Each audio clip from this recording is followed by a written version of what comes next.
Shalum. Shalom and welcome. Welcome to the Inward Man. My name is Symmanayah. This is the 20th installment. Let's get started. If you have been listening to these messages, you by now may very well see that I believe that these are the things that are stirring within inside of me. Again, my name is Symmanayah. If you haven't listened to the 19th installment of the Inward Man, I would encourage you to listen to that as well. I have promised in the 19th installment that there will be a 20th installment speaking similarly to the things that were mentioned in the 19th segment. With that said, my brothers and sisters, this segment is entitled Fire Among Us, Yashar'al Emerging. There's no doubt among us that we are in the end times, that these are the last days, a song that has been echoed for years, for many, many years. But there are many things now that have never before existed. Now, for those of you who will grab and read the preacher or ecclesiastic when it says there's nothing new under the sun, mind you this, there will not be multiple judgment days. There are some things that will not repeat itself. They will be similar in behavior, but they will indeed be new, for these are the final days before judgment day.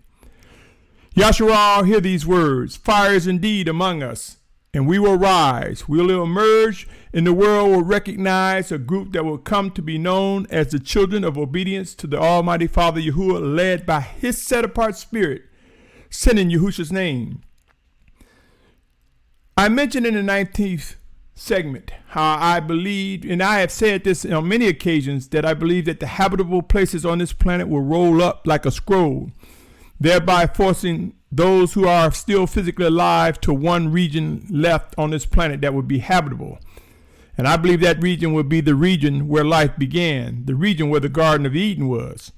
So I would like to say in this segment, I am compelled to believe, with even more so, that the ring of fire that I mentioned in the 19th segment of the Inward Man, the ring of fire is where the points where the scrolls meet.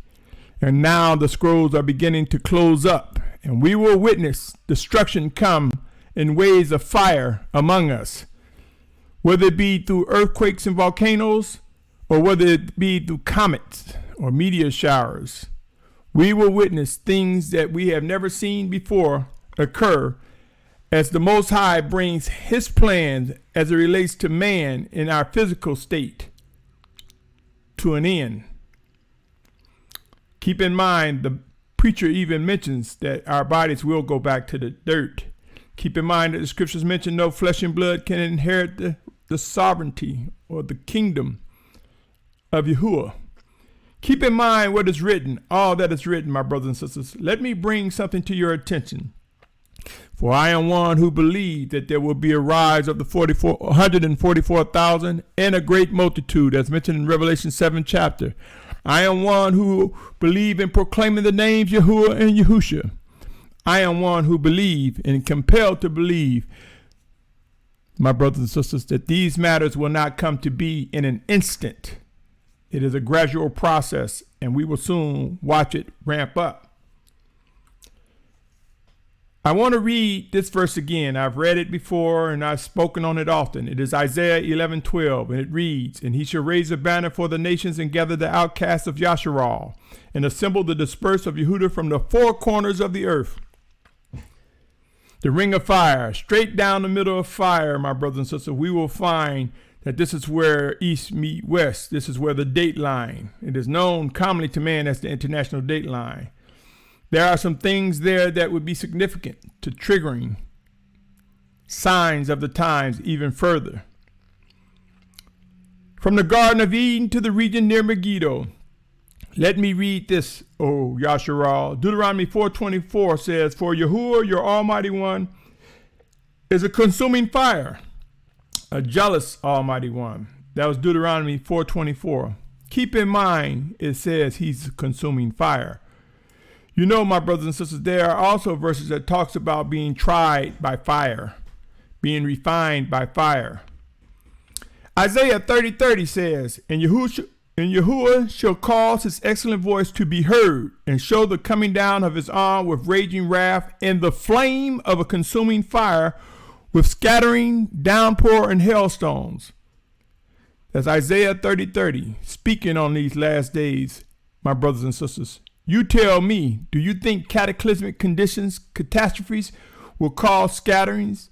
Do you think fire falling out of the sky as a result of being spit out of the earth from volcanic activities can bring hailstones?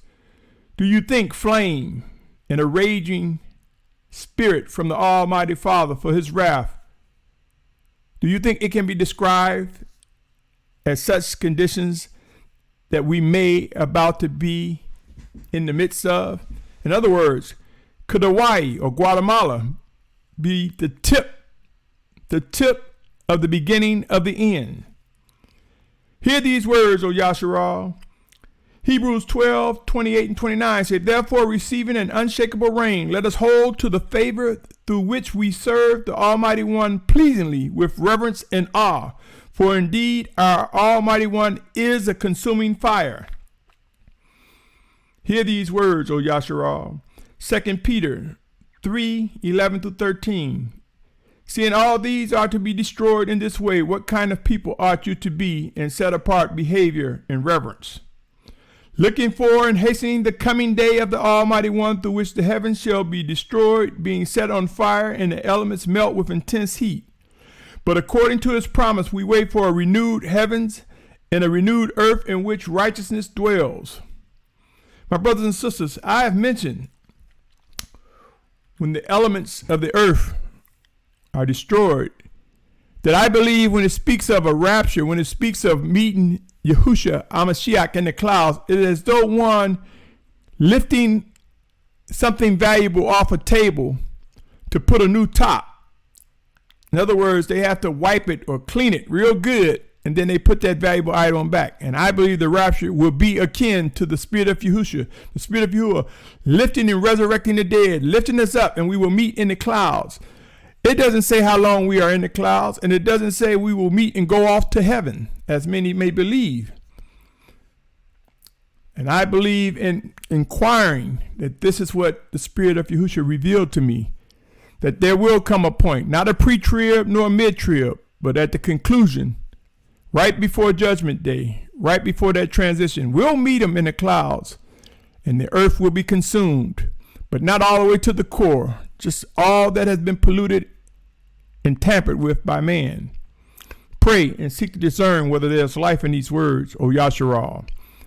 Psalm 75:3 says, the earth and all inhabitants are melted. It is I who set its columns firm. See, the inhabitants of the earth, what's left on the earth, because flesh and blood will return back to the earth. Pray, my brothers and sisters, search the scriptures, for they speak of how our bodies return back to the earth. Ecclesiastes 1:4 says, a generation passes away and a generation comes, but the earth stands forever. And I mentioned in the 19th segment, and I mentioned again, the earth stands forever, its core. But I believe the surface, as we know it, the habitable places will be consumed with fire and will melt. But the seed of this planet is its core, and we will see it renewed. And just for anyone who want to look at some of the practical links to such things, if you were to research when a volcano erupts and there's lava and magma, different types of lava coming out of the ground, it actually creates new islands, new land mass, and trees and grass, and life begins to grow on it. So seek to understand, my brothers and sisters, seek to discern what it means by the earth burning up and what it means by the earth standing forever. Revelations 16 chapter, verses 15 through 17 says, see, I am coming as a thief. Blessed is he who is staying awake and guarding his garments, lest he walk naked, and then they see his shame. And they gathered them together to the place called, in Hebrew tongue, Har Megiddo. And the seventh messenger poured out his bowl into the air, and a loud voice came out of the dwelling place of the heaven from the throne, saying, it is done. My brothers and sisters, if you look at everything dealing with end times, everything dealing with prophecy, such as the seals, the bowls, and I am drawing a blank. It's 7 seals. I know it's 7 bowls, and I'm drawing a blank on the others. But bear with me, my brothers and sisters. I will find it, and I will bring it to your attention. You know, my brothers and sisters, I know that these things may seem difficult for us to understand, that this is really coming to be. But our Father has made us a promise. And we will see that promise fulfilled. Okay, we have 7 seals, 7 trumpets, and 7 bowls. 7 seals, 7 trumpets, and 7 bowls. Some may say vials. I will give you, it's in Revelation, and the 7 seals. Revelation 5:1. And I saw in the right hand of him who sat on the throne a scroll written inside and on the back, having been sealed with 7 seals. Revelation 8:6 said, and the 7 messengers who held the 7 trumpets prepared them to sound. 7 trumpets. My brothers and sisters, if we were to read about what is occurring in Revelation 17:1, and one of the 7 messengers who had the 7 bowls, if we were to read what ensues during, which is mentioned, if we were to read about what will take place in Revelation, it speaks about much destruction. Much destruction, my brothers and sisters. It talks about the sky becoming dark, talks about earthquakes in diverse places. It talks about the rivers turning to blood. It talks about people and things being consumed with fire. Oh, my brothers and sisters, destruction comes. For the Most High promised. He promised his set-apart children discipline. He promised the wicked vengeance and wrath. Well, his set-apart children, he's going to avenge the innocent blood that was shed. I ask you, my brothers and sisters, we know or have some idea that the Garden of Eden is somewhere in the area, in the region known as the Middle East. And if we read now, it's saying that a group gathered to a place called Armageddon. This is before they marched, that final march against the set-apart children of Yahuah. Now, it didn't say in Armageddon, that's where the fight. They say they gathered in that place. I submit to you, my brothers and sisters, those who will be gathered from the 4 corners of the earth will be in the region commonly known as Jabal al-Laws, the region that I believe is the true set-apart mountain of Mount Sinai, located in the northwestern quadrant of the area that is commonly known as Saudi Arabia. And I believe within that region, those who are gathered from the 4 corners of the earth, which includes the 144,000 in great multitude, we will be there. But if you search the scriptures throughout from beginning to end, there's no doubt that the Garden of Eden was somewhere in the area that's now called the Middle East, and that the final days for man as we know it will happen somewhere within proximity to Megiddo. So in other words, it didn't say they met to go war against the saints by hopping on a plane and flying to the United States or Australia or China or South America or Europe. It said they met in Megiddo. They gathered for that final battle. And if we search the scriptures, we'll see that these things come to an end in the same region. With that said, back to what I stated in the beginning. From Eden, from the Garden of Eden to the region known as near Megiddo. So where, when, and who? Where? The children of the Most High, I mentioned, will be in the region where the set-apart mountain. When? When all that is prophesied regarding the great tribulation has come to an end. we will find that the final results would be the set-apart children of Yahuah, gathered to that place of safety. Who? Those whom the Almighty Father has chosen for his esteem and to fulfill what he has promised us. So I say to you, my brothers and sisters, be mindful of what is happening. There is indeed fire among us. Many volcanoes, many earthquakes are rising. And there are many near misses regarding meteors and comets regarding hitting this planet. There are near misses. There have been some that have entered into the atmosphere and exploded. So you, me, we, O Yasharal, let us not be fearful of what man can do to us, but let us fear the Almighty Father Yahuah, for it is written, the fear of Yahuah is the beginning of knowledge, as it is stated in Proverbs 1:7. And it says, fools despise wisdom and discipline. So it's going to take wisdom and discipline in discerning the knowledge that is provided us, so that we may indeed be where we're supposed to be in these final hours. Proverbs 14:26 reads, in the fear of Yahuah is strong trust, and his children have a place of refuge, a place of refuge.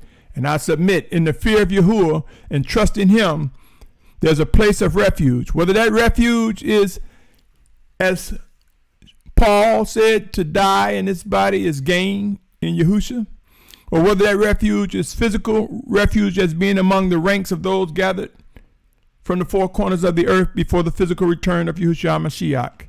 Let us trust and believe, and let us be encouraged, my brothers and sisters. Our redemption draws near. Until next time, pray. Pray some more. Study again, and pray some more. Seek wise, set-apart counsel.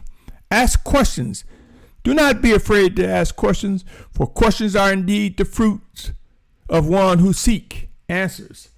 And it is said, those who seek his face, as we seek him, he will make known what is expected. Pray, my brothers and sisters. These are the final days before the physical return of Yahushua HaMashiach. Until next time, Shalom, Shalom, Shalom.